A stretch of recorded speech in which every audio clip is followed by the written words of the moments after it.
नमस्कार, आप देख रहे हैं न्यूज हाट। मैं हूं आपके साथ रितेश शर्मा। नेपाल की राजनीति में यह हफ्ता ऐतिहासिक रहा है।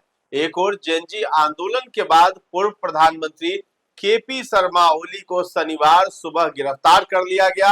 गिरफ्तारी के कुछ ही समय बाद उन्हें काठमांडू के त्रिभुवन यूनिवर्सिटी टीचिंग हॉस्पिटल में भर्ती कराया गया है।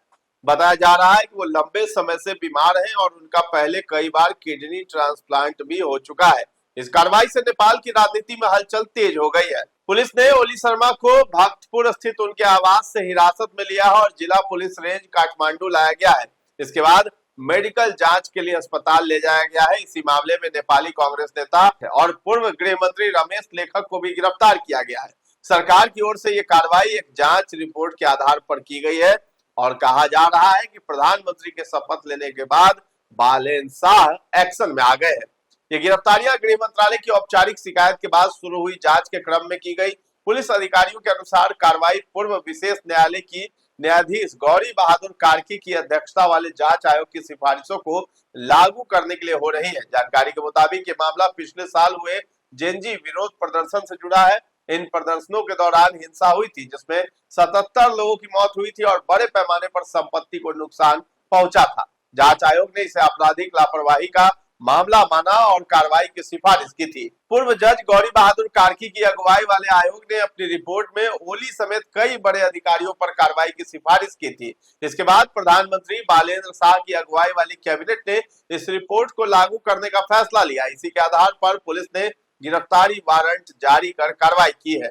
तो आयोग की रिपोर्ट में पूर्व प्रधानमंत्री केपी शर्मा ओली, पूर्व गृह मंत्री रमेश लेखक और तत्कालीन पुलिस महानिरीक्षक चंद्र कुबेर खापुंग को मुख्य रूप से जिम्मेदार ठहराया गया है। आयोग ने सिफारिश की है कि इन पर नेपाल की राष्ट्रीय दंड संहिता की धारा 181 और 182 के तहत आपराधिक लापरवाही का मामला दर्ज किया जाए, जिसमें 10 वर्ष तक की कैद का प्रावधान है। ओली के करीबी और सीपीएन यूएमएल नेता प्रदीप ग्यावली ने इस कार्रवाई को राजनीतिक बदले की कार्रवाई बताया। उनका कहना है कि ये उनके नेता को निशाना बनाने की साजिश है। वहीं पार्टी मुख्यालय में इस मुद्दे को लेकर बैठक भी बुलाई गई है। रिपोर्ट में कई और अधिकारियों के नाम भी शामिल हैं जिन पर कार्रवाई की सिफारिश की गई है।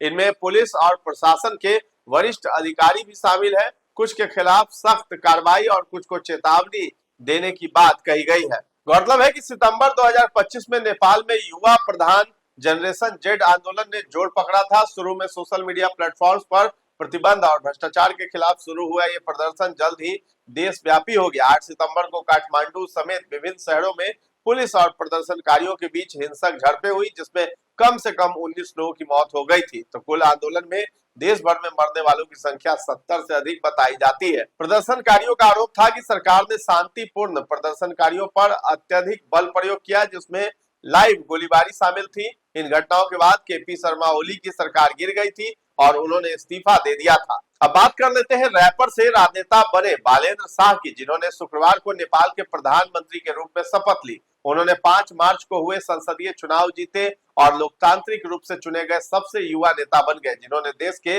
सर्वोच्च पद को संभाला। 35 वर्षीय राष्ट्रीय स्वतंत्र पार्टी यानी आरएसपी के नेता, जिन्हें लोकप्रिय रूप से बालेन के नाम से जाना जाता है, ने राष्ट्रपति रामचंद्र पौडेल के समक्ष राष्ट्रपति कार्यालय में आयोजित एक समारोह में शपथ ली। बालेन शाह रक्षा मंत्रालय और उद्योग, वाणिज्य और आपूर्ति मंत्रालय का कार्यभार संभालेंगे। 5 मार्च को हुए आम चुनाव में बालेन ने झापा 5 निर्वाचन क्षेत्र में 4 बार के प्रधानमंत्री केपी शर्मा ओली को भारी अंतर से हराया।